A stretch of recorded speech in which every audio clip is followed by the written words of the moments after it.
Saya klik pada objeknya ya. Di sini sudah terlihat ada garis-garis ya.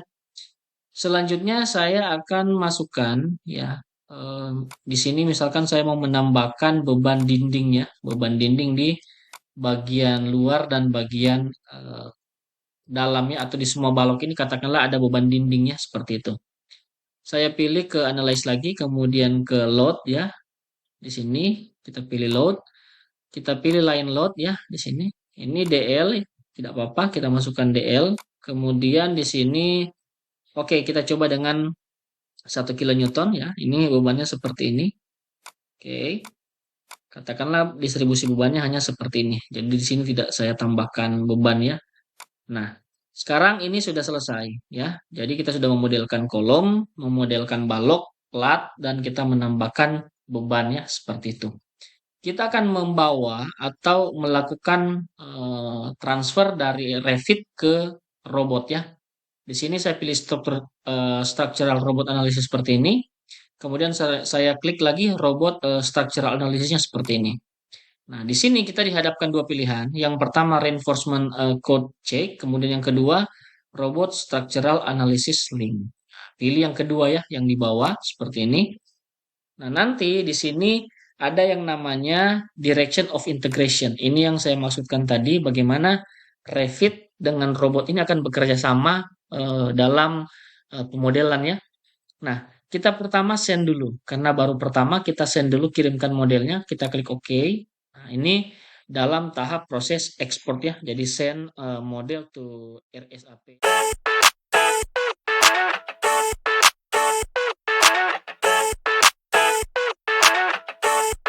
I never thought I'd feel like this.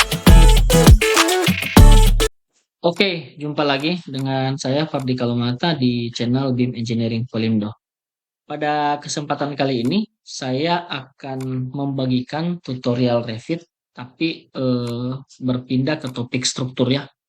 Nah, di sini ada satu bentuk portal sederhana ya. Jadi untuk arah X ada dua bentang yaitu dengan bentang 4 meter dan 5 meter. Sedangkan untuk arah Y itu bentangnya 5 meter dan 5 meter. Tinggi bangunannya sendiri 5 meter. Sedangkan untuk tebal plat lantai di sini 12 cm. Kemudian ukuran baloknya 30-50, ukuran kolomnya 40-40, mutu betonnya 30 MPa dan mutu bajanya 300 MPa. Nah, bagaimana kita membuat objek ini atau membuat modelan struktur ini ke dalam Revit ya. Nanti dari Revit itu kita akan integrasikan dengan program yang namanya RSAP ya atau Robot Structural Analysis Professional. Langkah pertama yang bisa kita lakukan adalah pertama kita pilih new ya di sini. Seperti biasa kita akan memilih template ya. Di sini saya pergi ke template, kemudian pilih English. Nah, di sini karena kita akan menghitung struktur, maka saya memilih di sini structural analysis default metric ya, seperti ini. Jadi structural analysis default metric. Klik open, kemudian saya klik OK lagi. Nah, mungkin ada teman-teman yang bertanya atau yang menonton ini bertanya, apakah Revit bisa digunakan untuk menganalisa struktur?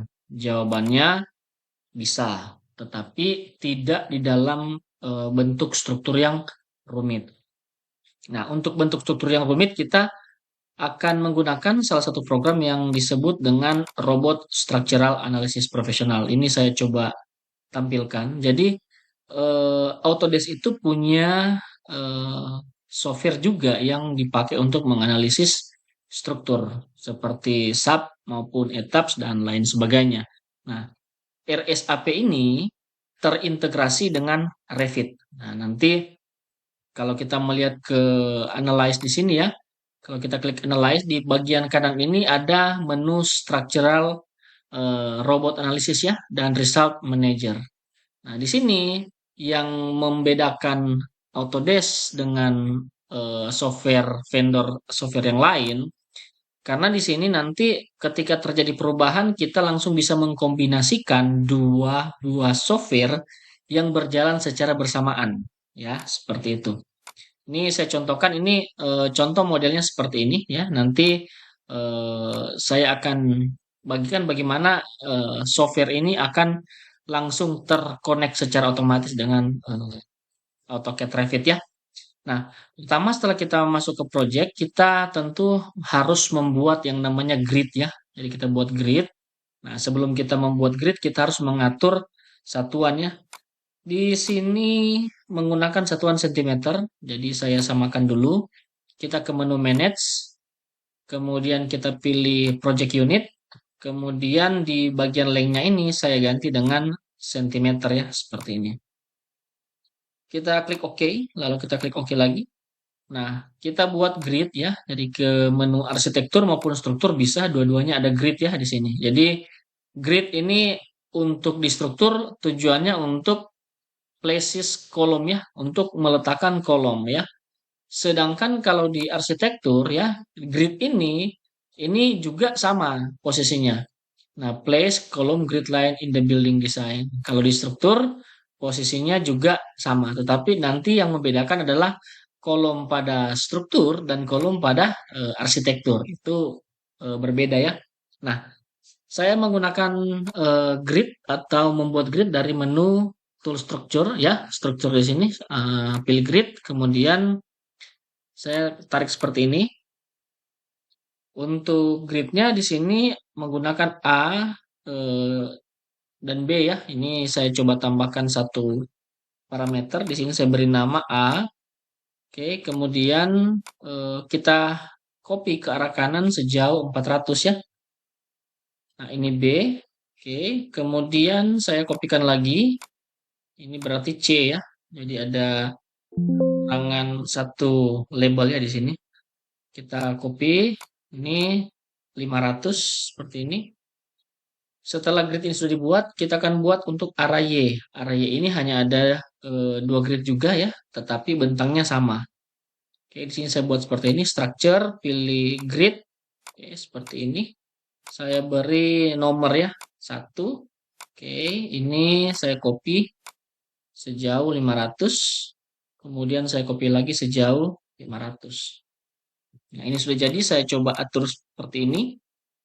Nah, jika grid ini sudah kita buat, langkah yang berikutnya adalah kita harus membuat level ya. Karena di sini ada ketinggian ya. Di sini ketinggiannya 5 meter sama semua. Jadi kita ke elevation ya di project browser, kita pilih east di sini. Nah, di sini kita tinggal mengganti ya yang sebelumnya ini bawaan Revit 300, kita klik levelnya di sini. Kemudian kita ganti angkanya menjadi 500. Nah, setelah grid dan level selesai, langkah selanjutnya kita akan memasukkan ukuran balok dan kolom juga plat ya seperti ini ke dalam project ya. Nah, caranya kita ke menu structure, kemudian kita pilih kolom.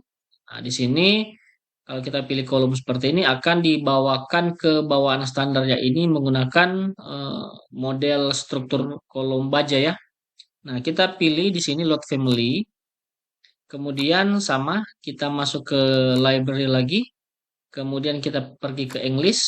Nah, kita pergi ke UK. Saya pilih di sini structural column ya, di sini. Oke, structural column. Klik open. Nah, di sini ada banyak pilihannya. Saya gunakan materialnya konkrit ya. Jadi ada materialnya konkrit, ada like Gauk steel, kemudian precast konkrit dan baja, dan terakhir adalah material kayu ya. Ini saya gunakan konkrit. Nah, konkrit ini pun ada beberapa macam tipe kolom. Jadi yang pertama rectangular, kemudian round. Ya, kalau rectangular ini antara B dengan H itu berbeda ya. Round ini untuk kolom silinder. Kemudian square ini kolom yang dimana ukuran penampangnya ya itu sama. Kemudian kolom dengan drop caps ya atau ada penebalan panel seperti ini. Kemudian kolom yang tadi rectangular ya dengan penebalan ini kolom bulat ya atau silinder ya modelnya dengan menggunakan drop juga. Kemudian ada SRC kolom. Ini kolom kombinasi antara beton dengan baja. Saya gunakan konkrit di sini, pilih open. Nah, bawaan standarnya Revit, ukuran yang tersedia di sini ada tiga macam ya. Rektangulernya di sini 30 45, 45 60 dan 60 75. Kita lihat yang akan kita buat di sini ukurannya sama ya, 40 40. Jadi kita load lagi, kita ambil yang square ya di sini. Ukurannya square. Kita open. Nah, di sini ada 30 kali 30, 45 kali 45, tetapi tidak ada yang berukuran 40 kali 40 ya. Di sini saya pilih edit type, kemudian saya duplicate. Saya beri nama K 30 kali 40 kali 40 ya, seperti ini. Klik OK. Jangan lupa mengganti dimensinya dengan nilai 40. Klik apply, lalu pilih OK. Nah, ini sudah kita place ya. Place kolomnya seperti ini. Seperti ini ya. Kita letakkan saja dulu. Seperti ini. Nah, setelah kita meletakkan kolom di sini kita akan lihat dari tampilan is ya. Nah, di sini semua kolom berada pada posisi di bawah level 1 ya. Kalau dari tampilan 3D-nya ini modelnya akan seperti ini ya. Nah, karena memang kita belum mengatur untuk height-nya ya. Nah, untuk mengatur height-nya di sini kita bisa ganti dulu visualnya di sini ke shaded ya. Nah, biar bisa terlihat lebih jelas. Kemudian kita blok semua kolomnya di sini. Kita seleksi seperti ini. Nah, pada bagian top level di sini kita ganti levelnya level 2. Kemudian base offsetnya kita buat 0. Sedangkan base levelnya kita masuk ke level 1. Nah, teman-teman lihat di sini dia sudah langsung otomatis berpindah ya. Kalau kita klik pada view elevation is, modelnya kurang lebih seperti ini. Nah, selesai dengan kolom, kita akan buat elemen balok ya. Kita perhatikan lagi. Untuk balok di sini ukurannya 30 kali 50 ya. Nah, kita ke menu level 1. Nah, karena balok yang akan kita buat ternyata ada di level 2, maka di structural plan ini kita pergi ke level 2 ya. Nah, untuk yang level 1 ini bisa kita close untuk sementara. Nah, setelah kita ada di level 2, kita masuk ke structure, kemudian kita pilih yang beam ya, seperti ini. Nah, di beamnya sama tadi. Kalau yang sebelumnya kolom baja, ini beamnya juga baja ya. Nah, di sini kita pilih lagi load family. Kemudian kita pergi ke UK lagi ya. Kemudian kita pilih structural framing ya. Klik open. Kemudian kita pilih concrete, open lagi. Nah, di sini kita pilih concrete rectangular beam ya. Kita klik open lagi. Ini bawaan otomatis dari Revit ya, ada 30 60, 40 80 seperti ini. Kita pilih edit type. Kita duplicate di sini. Saya beri kode B saja. Ukurannya 30 kali 50 ya, seperti itu. Nah, di sini untuk B-nya sudah benar 30. Kita cukup mengganti yang ukuran hanya ya 30 50. Setelah selesai bisa klik apply, lalu OK. Nah, kita bisa mulai menggambar ya di sini. Saya coba tarik seperti ini. Oke, seperti ini. Nah, ini bisa dengan cara seperti ini. Kita pilih beam lagi. Kita pilih di sini bisa menggunakan on grid ya. Jadi on grid. Nah, ini contoh penerapan on gridnya seperti ini. Kita pilih. Nah, ini langsung otomatis dibuatkan pada bagian grid yang ada kolomnya ya. Ini terserah teman-teman mau menggunakan cara ini boleh. Atau mau diklik satu-satu seperti ini juga boleh. Tidak masalah. Atau mau dengan cara kopian juga sama ya. Seperti itu. Saya coba modelkan dengan ini ya. Dengan cara structure. Kita pilih beam dengan menggunakan on grid ya. Jadi saya klik seperti ini. Finish ya. Kemudian on grid lagi. Oke, saya pilih seperti ini. Finish ya. Kemudian on grid lagi. Oke, kita pilih di mana yang akan kita place ya untuk baloknya. Finish, maka ini langsung otomatis jadi ya. Kita ganti tampilannya ke 3D. Di sini sudah tergambar ya untuk baloknya. Selanjutnya kita akan membuat plat ya. Nah, untuk platnya kita bisa masuk ke structure, kemudian kita pilih floor. Nah, di sini sama, di sini standarnya ketebalannya 30 cm. Kita edit type dulu, kita duplicate, kita beri nama slab ya. Slab dengan ketebalan 120 mm ya, seperti ini. Nah, kita lihat di sini tebalnya 120 mm atau 12 cm ya. Klik OK. Kemudian pada structure ini kita pilih edit. Nah, untuk structure-nya ini kita ganti ketebalannya ya, 12 cm ya. Kita klik OK, lalu kita pilih apply, lalu kita pilih OK lagi. Nah, untuk penggambarannya kita bisa memilih menggambar menggunakan line maupun menggunakan rectangle ya, seperti itu. Di sini saya coba menggambar menggunakan rectangle ya, seperti ini. Oke. Atau bisa juga menggunakan line ya. Nah, ini seperti ini. Jika bangunannya ini ada beberapa bagian yang ini boleh menggunakan line-nya seperti itu.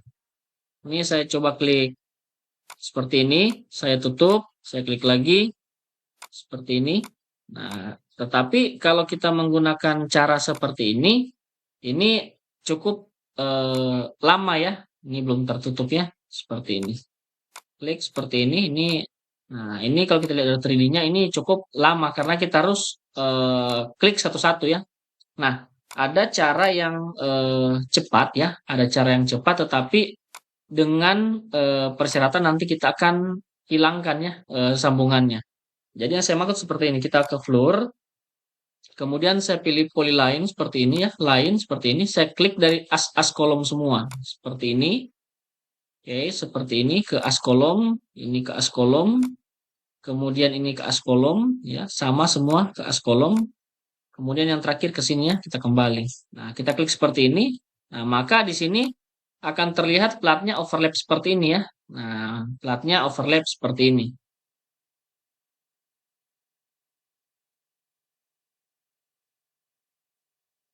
Nah, untuk mengatasi plat yang menumpuk ke balok seperti ini ya, ini kita bisa join ya. Jadi saya klik seperti ini. Ini bisa kita eh, multiple join, sorry, maksud saya bukan join, klik objeknya, pilih di sini switch join order ya, seperti ini. Nah, ini saya contohkan seperti ini. Ini plat saya unjoin dengan balok ya, maka yang saya kalahkan di sini adalah baloknya ya. Jadi di sini platnya menang ya. Seperti itu. Jadi saya klik seperti ini. Oke, seperti ini. Nah, maka ini akan secara otomatis membuat ini langsung ya. Jadi akan dikurangi ya. Jadi modelnya akan sama dengan yang pertama ya yang kita buat seperti itu. Ini lebih cepat daripada kita harus menseleksi elemen satu demi satu ya, seperti itu. Nah, jika ini sudah selesai seperti ini, oh masih ada yang tertinggal, kita klik lagi, pilih switch join order, ya seperti ini. Kita klik platnya, pilih, oke, pilih switch join order, kita klik platnya, lalu kita klik kolom. Nah, ini satu lagi terakhir, masih ada yang belum, ya. Di sini klik yang ini, klik baloknya. Nah, ini sudah terpotong ya. Nah, tapi masih ada satu juga di sini, baloknya ini masih belum terpotong juga. Switch join order lagi seperti ini. Ini sudah jadi ya. Oke. Nah, ini masih ada juga ternyata yang ketinggalan. Oke, klik lalu kita klik lagi. Nah, jika sudah seperti ini, kita langkah terakhir adalah bagaimana mengintegrasikan ya, mengintegrasikan ini ke dalam robot ya, mengintegrasikan ini ke dalam robot. Nah, cara mengintegrasikannya kita ke analyze di sini. Oke. Kita ke analyze kemudian kita mulai menggambar seperti ini. Jadi ini tiga dimensinya tidak apa-apa, sudah kita gambar. Kita masuk ke analytical model. Di sini belum ada apa-apa ya. Kita lihat di sini ada menu level 1 dan level 1 analytical. Nah, analyticalnya seperti ini ya. Nah, kita masuk ke sini. Kita masuk ke member dulu. Oke, saya pilih member.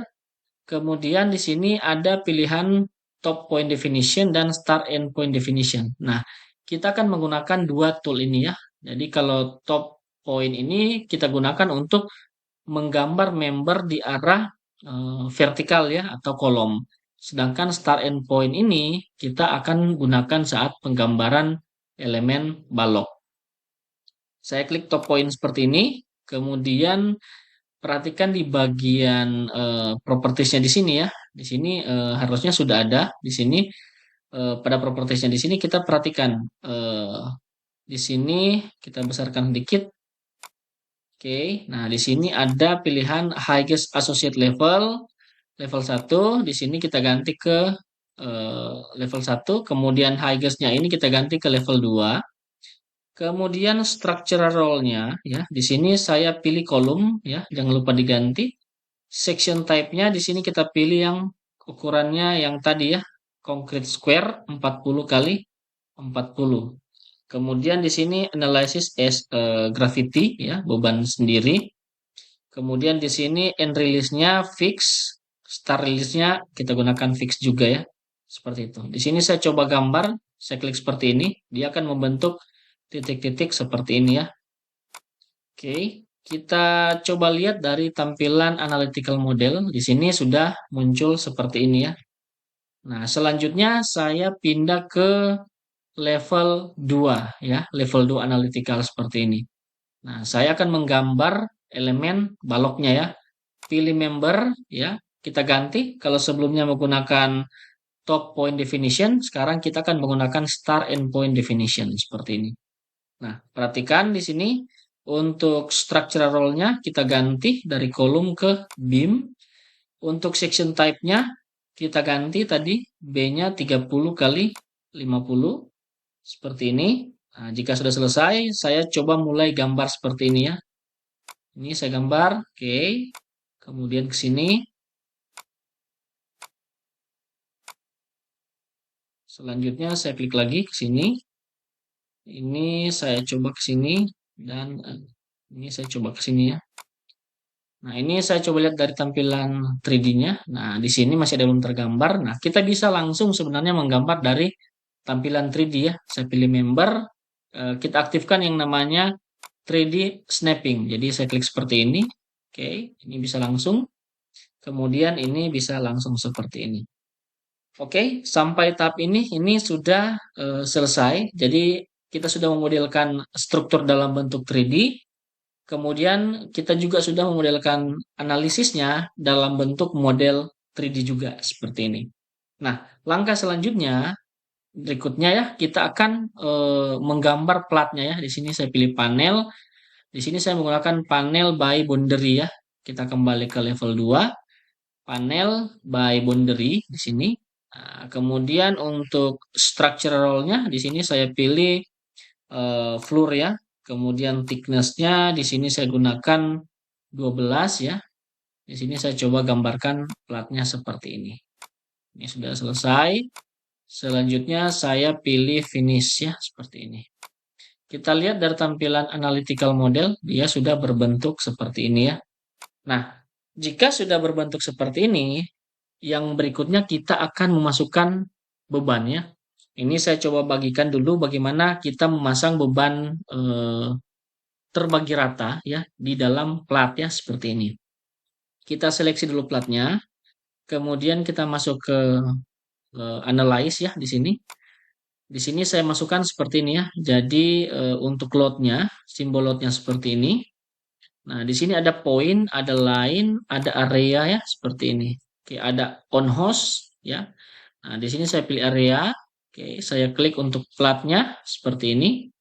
Nah, jangan lupa di sini masukkan ya untuk offsetnya, bebannya saya coba masukkan DL-nya ini karena nanti secara otomatis akan dihitung oleh struktur, maka saya ganti menjadi LL ya. Jadi yang saya masukkan hanya beban hidup ya. Jadi 0,25 ya. Di sini 2, di sini 0, ini 5. Ini contohnya seperti ini.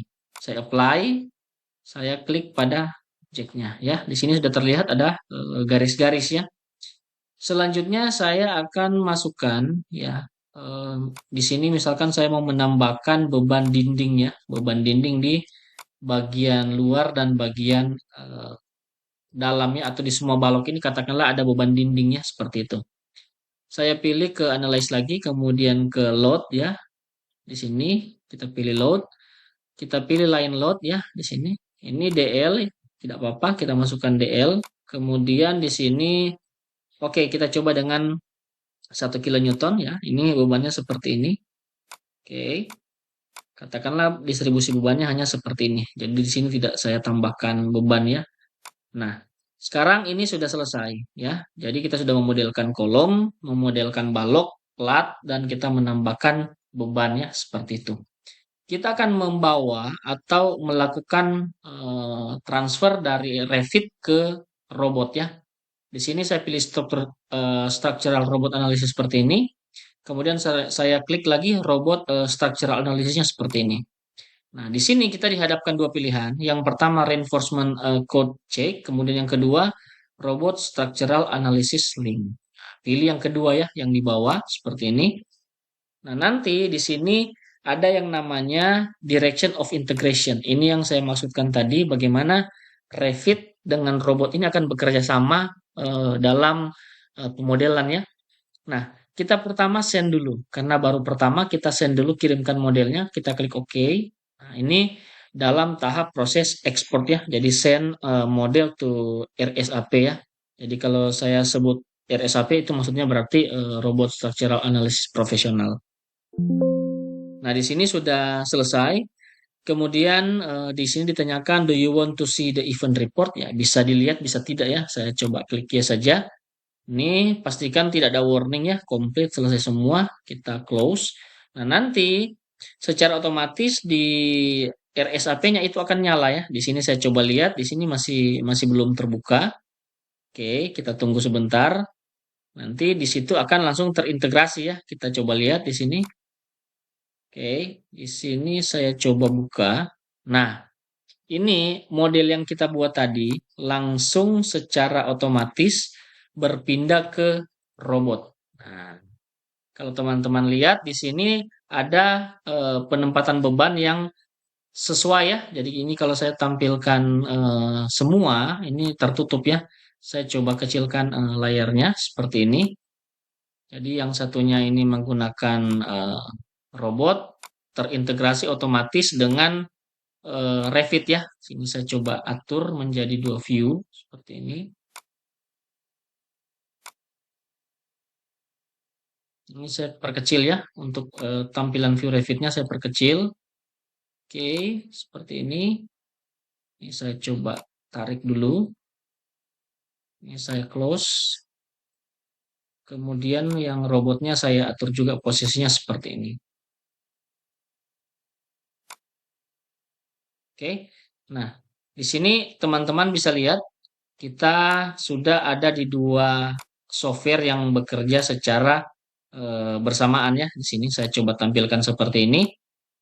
Oke. Nah, demikian tutorial dari saya. Jika merasa video kalian bermanfaat, jangan lupa di like, share bagi yang membutuhkan. Dan jika ada pertanyaan, silakan tinggalkan pesan di kolom komentar. Sekian dari saya, sampai jumpa di tutorial selanjutnya. Terima kasih. I never thought I'd feel like this.